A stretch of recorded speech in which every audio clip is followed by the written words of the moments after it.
This copyrighted telecast may not be reproduced, retransmitted, or used in any form without the authorized written consent of NASCAR Broadcasting. NASCAR would like to thank all of our loyal fans for your continued support, and we hope you enjoyed today's broadcast. Long runs, we're really concerned about how he'd handle the first 10 or 12 laps. But so far, he's still out front. He's got clean air right now, so he's in the very best position that he can be. Ooh, that's not good. Yeah, that's a black flag for Paul Menard in that 15 car. But let's remember this about the 15. They changed engines yesterday afternoon, had to go to the back. Could be a loose line, could be just something that they've just overlooked when they changed engines. That's the bad part about changing They're going engines. to post you this lap, Paul. Caution on the speedway at Chicagoland. Jeff Green has spun, and I'll let our two drivers take you through what happened. This has been coming for 3 or 4 laps. They were running, the 66 and the 55 was running side by side, and Truex got in there, and Jeff just got down in the corner too hard. Car drifted up, and to stay off Michael, Jeff just turned the car hard to the left and spun it around. And they were all standing in a circle talking about it. So they went back, watched the videotape, and that's when they found out it was the front.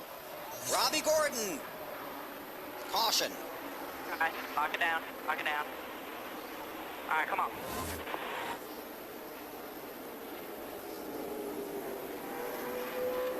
We're done. Robbie was running back about 35th. He's all up there. He was by himself. He just got away from it. You see it wobbled a little bit in, like it was loose, getting in a little bit.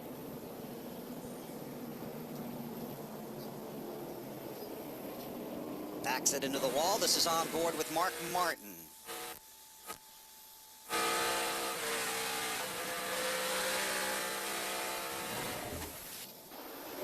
A hard crash just occurring. Ward Burton, and that's Dave Blaney.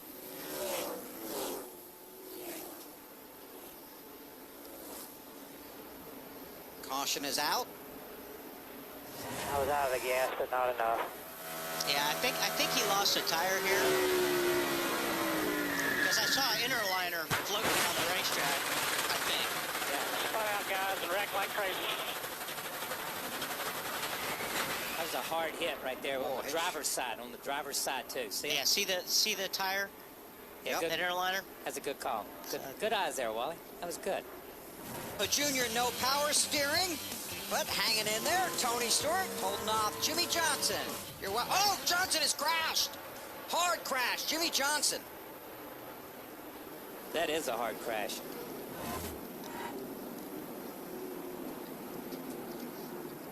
Johnson in his 5 races never finished worse than 6th here. I was trying to get my breath. Let another tire let go by the looks of it. All of a sudden, these guys are having some tire issues here. I don't know if there's stuff on the racetrack from some of the cars who have crashed and gone back out there, whether they're dropping parts and pieces. Johnson 4th in the championship Watch standings. the tire come off right there, right rear. That's what did the damage. That's what did right the damage rear there. Yeah. And you know, that's kind of unusual. I mean, a lot of times when we see a tire go down, it's usually the right front, because that's the one that then will be high the next second. He's trying to find a place. Uh-oh, we got trouble up here in the front straight. Nemechek goes around. Well, I kind of knew that was coming. Caution is out. David Gilliland was the lucky dog under the previous caution. He became That was the the 5 18th car. guy He on the was list. kind of trapped in behind us. I knew it wouldn't take long. Let's go back and take a look here. It's Kyle Busch in the 5.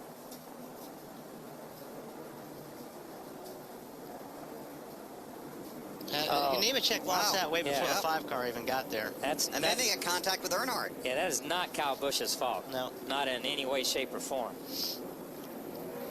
John Andretti in the 45 is the lucky dog under this caution. You see the 13? Wow. Pin the 8 on the outside wall. Yeah, they made a little bit of contact, so Earnhardt's probably got a little bit of damage there to his left front fender. Caution on the track at Chicagoland. Jamie McMurray has been in the wall. He slowed down just prior to Matt Kenseth's passing him, so I'm thinking he felt something going wrong when he got out of 4. Obviously, it looked like he lost a right front tire there, but I think he felt that earlier. 103rd start for Tony Stewart.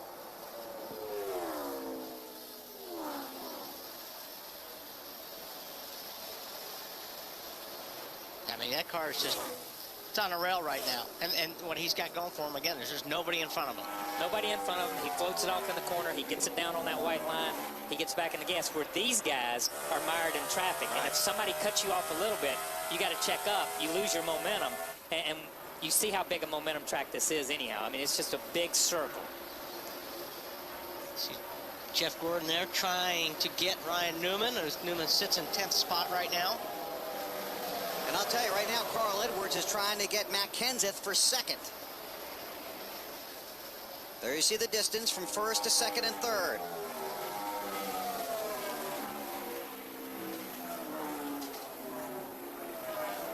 I really thought that 17 would make a move here at the end.